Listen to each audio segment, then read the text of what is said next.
anybody been to Hoover Dam? Yeah. It's a lot of concrete and steel, isn't it? Yeah.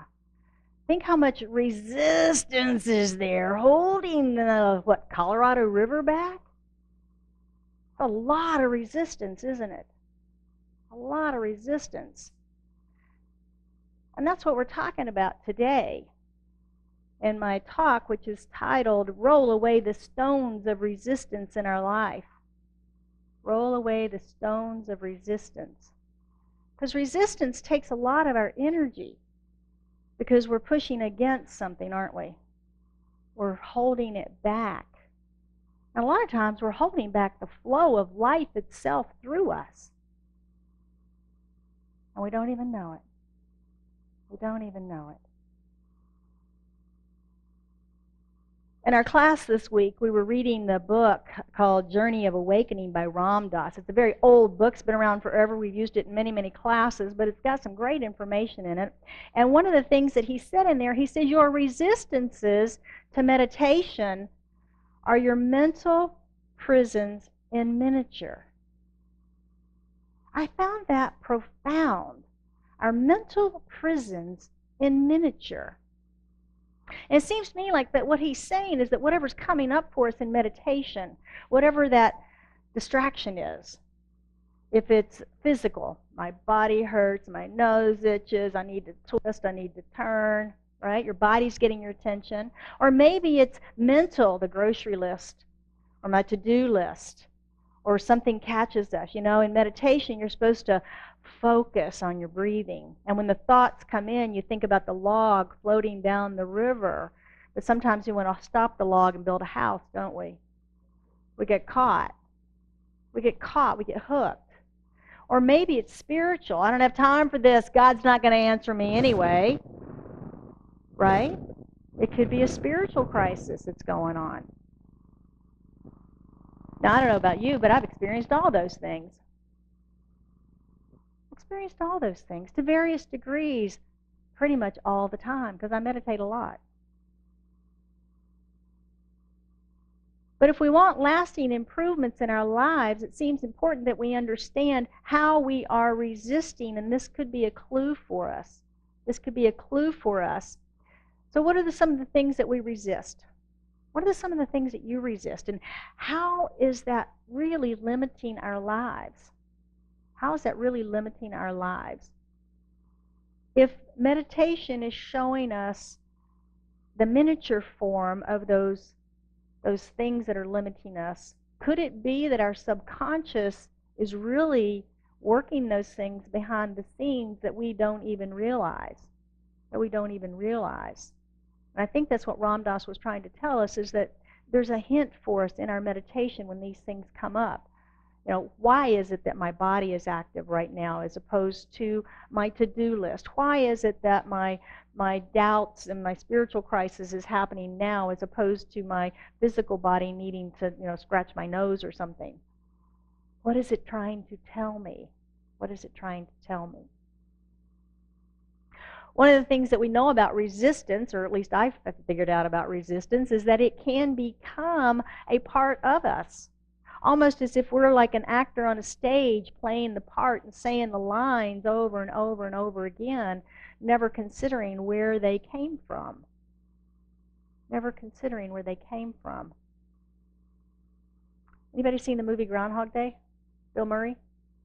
Funny, right? Real funny with Bill Murray, and it's got to be funny when it gets started. But when you begin to look more deeply at this story, it's pretty fascinating. It's been said that it's a story of resurrection, regeneration, and maybe even reincarnation. That's kind of deep for a Bill Murray movie, isn't it? Well, if you remember the movie, Phil, played by Bill Murray, was a really disgruntled weatherman. And they shipped him off to Buxton, Pennsylvania to cover Groundhog Day. He was not happy about this at all. Not happy at all. He made fun of the people. He made fun of the town. He was arrogant. He was resistant to being there. He was just not a happy camper about it. And what happened is that he began to live that day over and over and over and over again. And at first he was bewildered. what is going on? Couldn't understand why not everybody was having the same experience as him, but they were not. Then he went into despair. Oh my gosh, this is terrible. He did things like try to take his life to make it end. He binge ate and drank and did crazy things and said silly things and was kind of mean to people in some days, right? But nothing ever changed. He continued to wake up to the same alarm clock at 6 a.m., to the same song by Sonny and Cher, and to the same DJ with the same conversation and the same people and the same...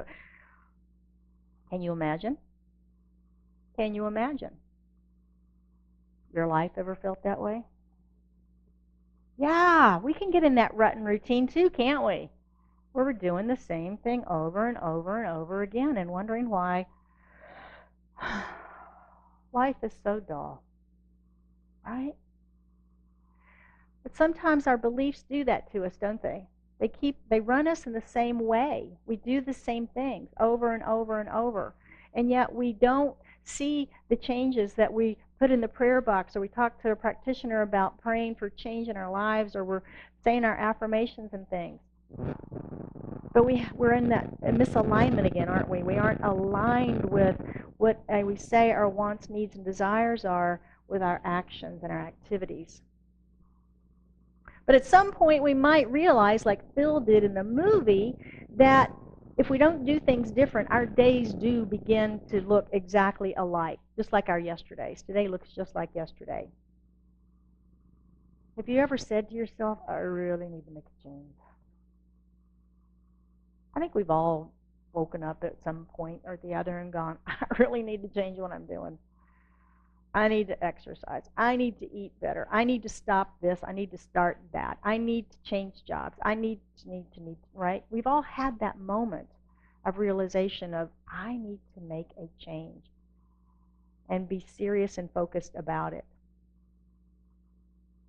But then maybe not. Maybe the routine is so strong you don't even notice it. You don't even notice it. Sometimes when I'm off on vacation, I find myself going, I'm ready to go home. Get back in my routine, eat the regular food, sleep in my own bed, right? We long for that after we've been away for a while. What is it? Well, we're creatures of habit, right? We like routine. We like routine. And all habits are not bad, are they? I mean, imagine if you had to relearn how to brush your teeth or drive your car every day. That would get a little annoying, wouldn't it? Yeah, so all habits are not bad. But negative thinking, that's a bad habit. That's a bad habit. Criticism, resistance. Anybody know a no person? Ooh. Yeah, first words out of their mouths are no. Now tell me why. Right? Yeah, we all know people like that. Maybe intimately. There's a state that has on their has on their license plates, show me. I don't know which one it is. Missouri. All right, no offense to Missouri people. But I've always thought of them as the no state. Right? I mean, they say, show me. What does that say? It's saying, nope, show me first. Prove it to me first. So no offense to anybody from Missouri, but I've always thought that. That's just one of my things. So back to our movie. Our movie hero, while he has his aha moment throughout, and he does all the crazy stuff, right? And then he gets to his aha moment where he goes, oh, I changed my behavior, the way I dealt with that, and they changed. Ooh, I can affect this day that is repeating and going over and over and over again. What does that sound like? Science of mind, right? Sounds like science of mind. And remember, he was the only one that had any change, any awareness that the day was repeating. Everybody else just thought it was normal.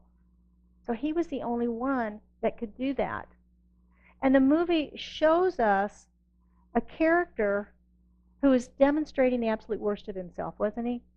Again, he was resistant and arrogant and sarcastic, self-absorbed, and sort of mean to the people of the town until he began to have this transformation and began to recognize that he could be kinder. And guess what? They were kinder.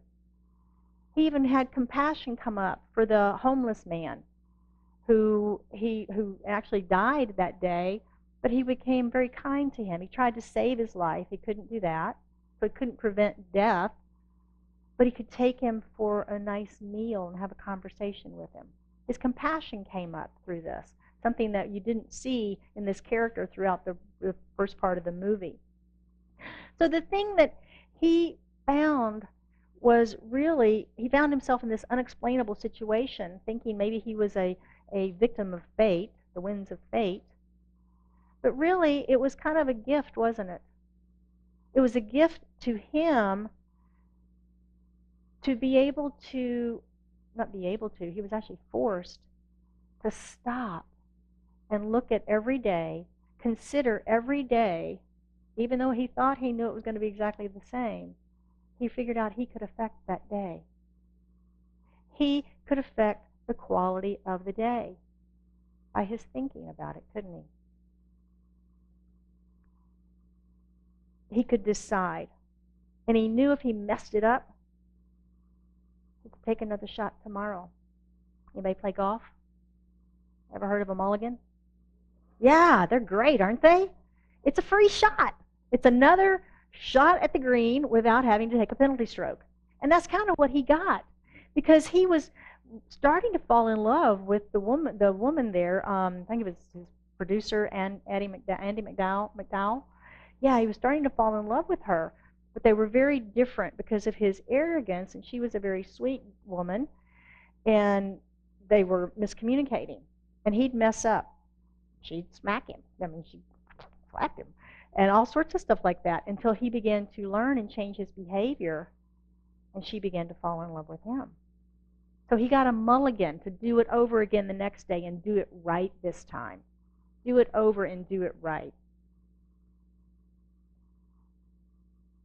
In the end of the movie, Bill does transform. And he transforms really through the power of love, doesn't he? Because he fell in love with her.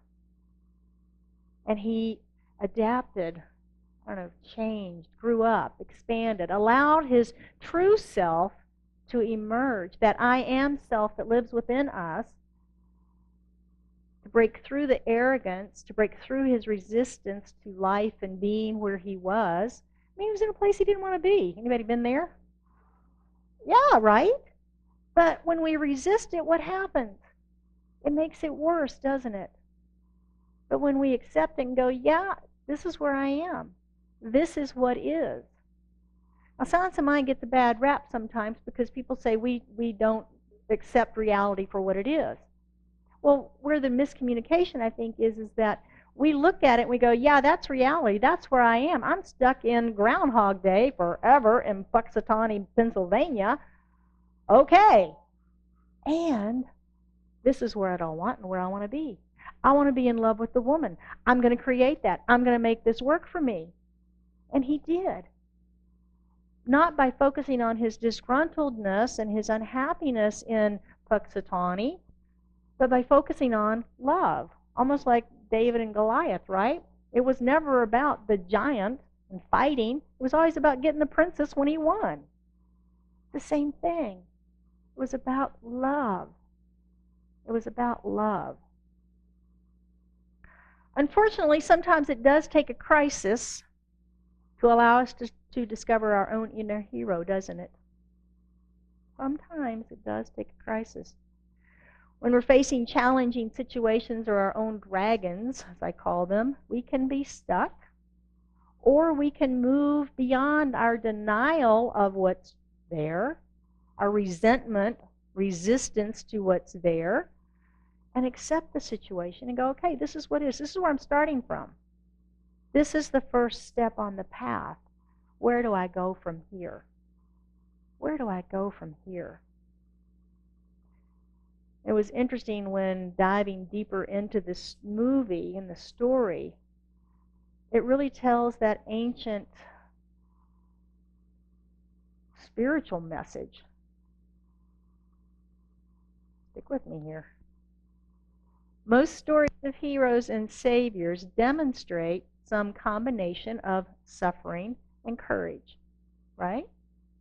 You think about that. My favorite example is always The Hobbit. But then there's a transformation to a new state of being. And this is kind of the synopsis of all of those types of stories that we hear. Think about this story, Groundhog Day, Star Wars, The Hobbit, movies like that. Our hero fights off his demons. He is changed by an encounter with death. He experiences a kind of rebirth. He appears to people to exist in time, but also exists outside of normal time. He manifests deep compassion. He's in the world, but not of it, suffering with a special knowledge that he uses to save those around him. And he is given a second chance in life by the love of a beautiful woman. Luke Skywalker, right? Indiana Jones, Bill Murray. Can you see this maybe in others? Buddha, Ebenezer Scrooge, Jesus. The same type of story, isn't it? And all three of those. Siddhartha was the rich prince who lived behind the palace walls before becoming enlightened, before seeing the world and seeing the conditions as is, with the suffering and so forth that was in his country. And then he became the Buddha. He became enlightened. Scrooge was a merchant who was bah-humbugging his way all the way through the holidays, wasn't he? Until he was transformed through fear and a rebirth and a transformation. And of course, Jesus, the subject of much of this weekend's activities and festivities and celebrations with our Christian brothers and sisters, persecuted, crucified, died on the cross, only to rise from the dead and walk again amongst his disciples. He was transformed into a rebirth, something different. Can you see this potential plot in your own life? A journey, a transformation, a changed state of being. James and I were talking a little bit this morning. 20 years we've known each other. I have had a changed state of being in the last 20 years. Watch him grin. So, it does happen in our lives, doesn't it? Many of us who've been on the spiritual path have had transformations in our lives from where we were to where we are now. Even Dawn's laughing. So we do. We live that story. That's why those blockbuster movies resonate with us so much, aren't they? That's why they resonate with us so much. So I was telling you a little bit about the experience with the band this week, and I'm going to elaborate on that just a little bit from my own personal perspective. That I alluded to the fact that I wasn't feeling it when I went to prayer.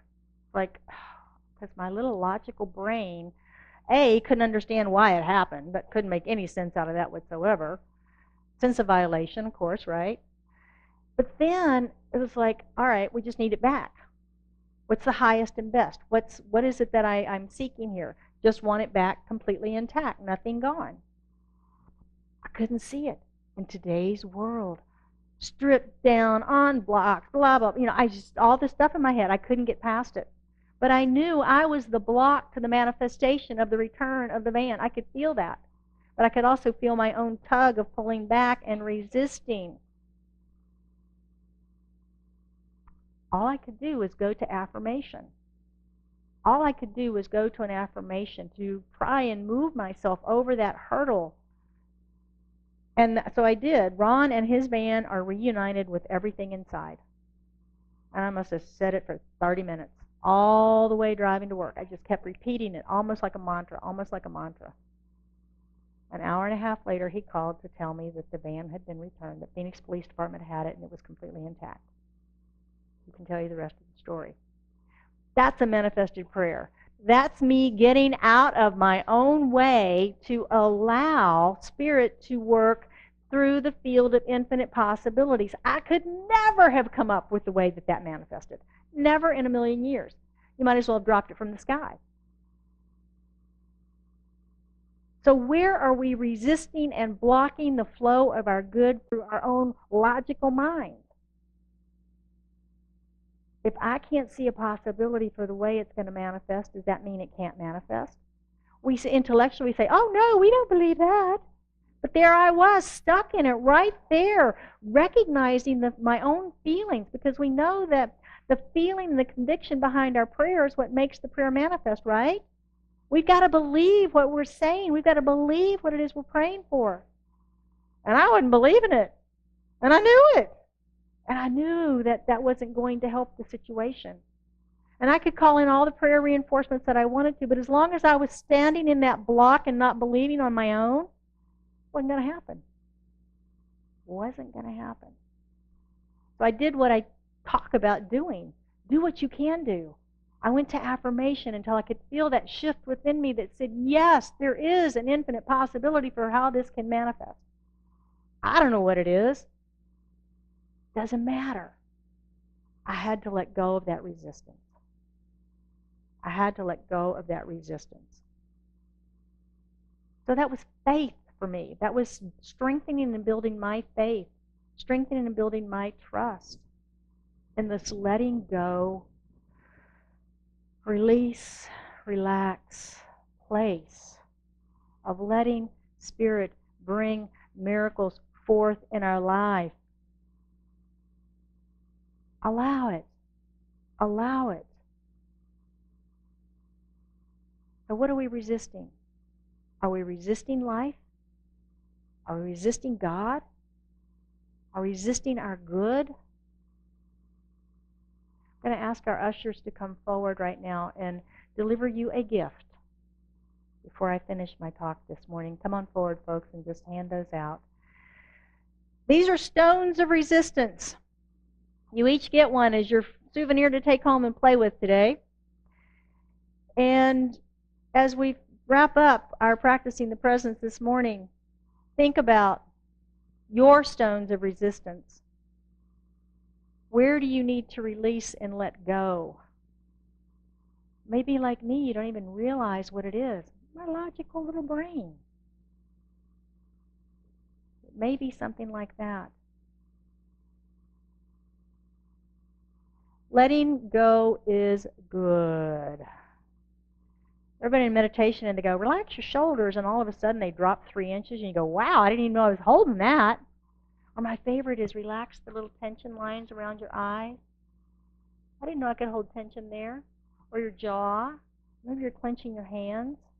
You know, we demonstrate this in our physical body. We also demonstrate it in our minds. So let's look at some practicing the principles. How might we roll some stones away? Our divinity lies within us. We know that. We hear that all the time, right? It's in a Hindu tradition. It's in science of mind. It's in many faith traditions. But it can be one of the most difficult to grasp because we are not taught, programmed, told, treated as if we are divine, are we? Even by ourselves frequently. Even by ourselves frequently. So it's easier to look for everything outside of ourselves. Somebody else to blame. Somebody else to fix or solve my situation. Something to make me happy. Something to bring me joy, make me feel better, right? But like we opened up this morning, in successful living from the inside out. Discovering this life within us. The center of our own divinity.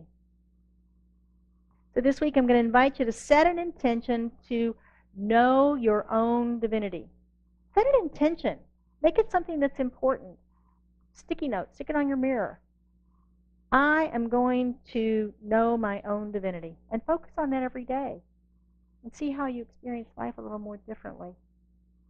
Because I bet when you focus on your own divinity, you begin to see that in others around you as well.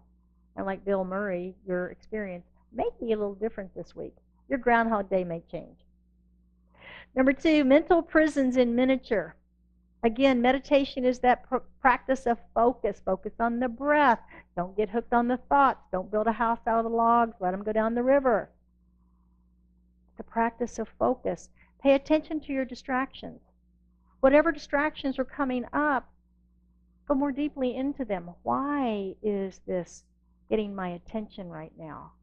What about it is getting my attention? What is a deeper message that's trying to be brought forward here? Over busy, overed, my new word, overed, out of balance.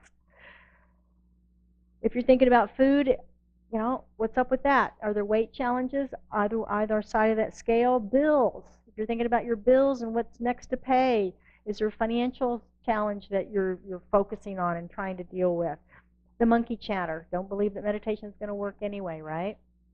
The things we get hooked on. Pay attention to those. This week when you meditate, pay attention to the distractions and see if there's any common theme and do your inner work on that. Your inner work on that. Your subconscious is pretty smart, pretty crafty about giving you hints and clues. Number 3, discover your resistance to change your life. We've all heard, what you resist persists, right?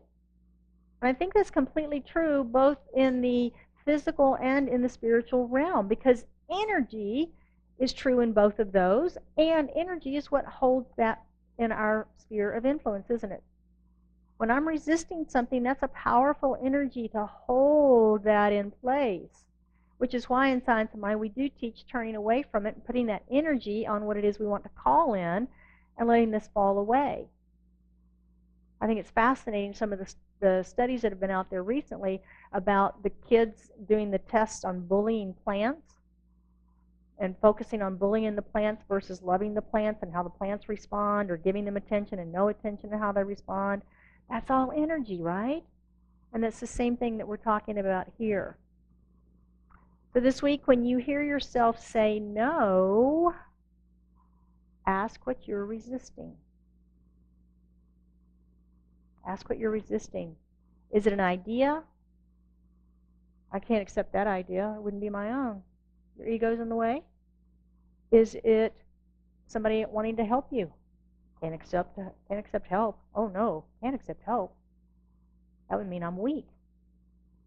Sounds crazy, doesn't it? Many of us were taught that growing up, and it's a program that runs deep within us. Or maybe it's fear. Maybe it's fear. No is a wonderful opportunity for us to look at what we are resisting. An opportunity to just look.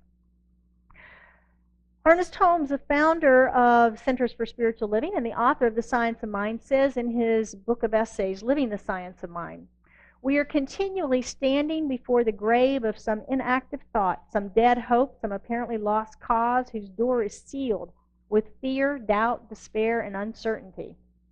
Who shall roll away the stone, and who shall tell the dead hope to come forth, to be resurrected, to be born again? There must be no despair or uncertainty, nor even supplication or reverence, for the tomb gives up its dead, not to the dead, but to the living.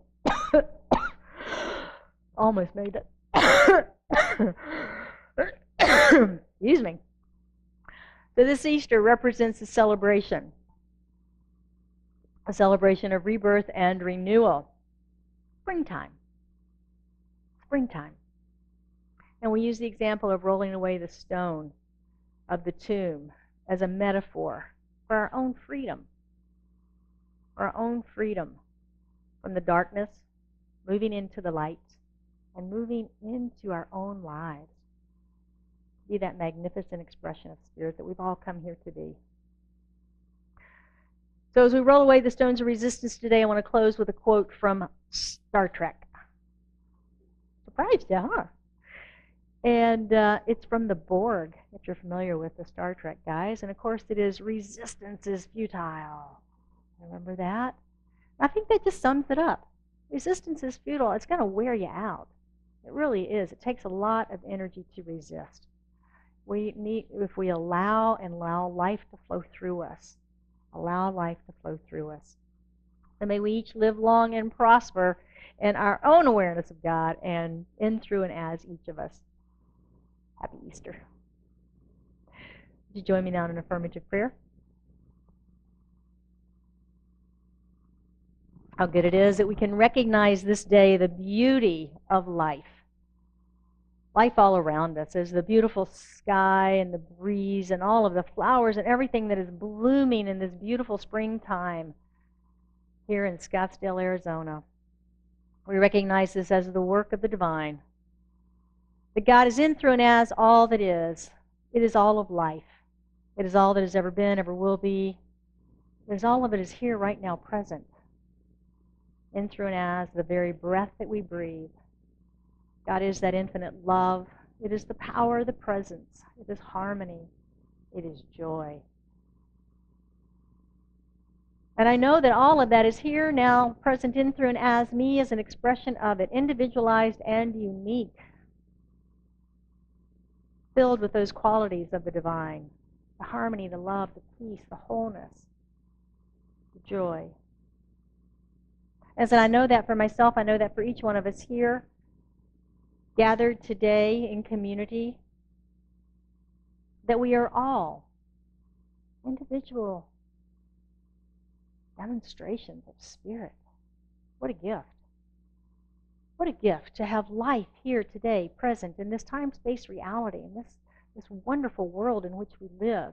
And to come here today by divine appointment in community to share this anniversary of Scottsdale Center for Spiritual Living, this glorious Easter holiday, the beauty of springtime, the celebration of our lives together. And so I speak the word today for each one of us, knowing, claiming, and accepting the absolute perfect right order of our lives, the harmony and the flow of life through us, as us, and to us, as we each roll away the stones that bar our freedom to a greater expression of the divinity that we are, to a greater awareness of the power that resides within us. We simply roll those away with ease and with grace, just like the small stone that you hold in your hand now. It is that small. We allow it to just be released and let go. And for anyone that has anything on their heart today that they are seeking prayer around, as they lift that into the conscious awareness of this prayer, I know that whatever needs to be healed, revealed, provided is done so in this moment. For the word spoken is the word made manifest. And so it is with a grateful and joy-filled heart that I release this into the activity of mind, into the action of law, knowing that it is done. It is so. And together we affirm, and so it is.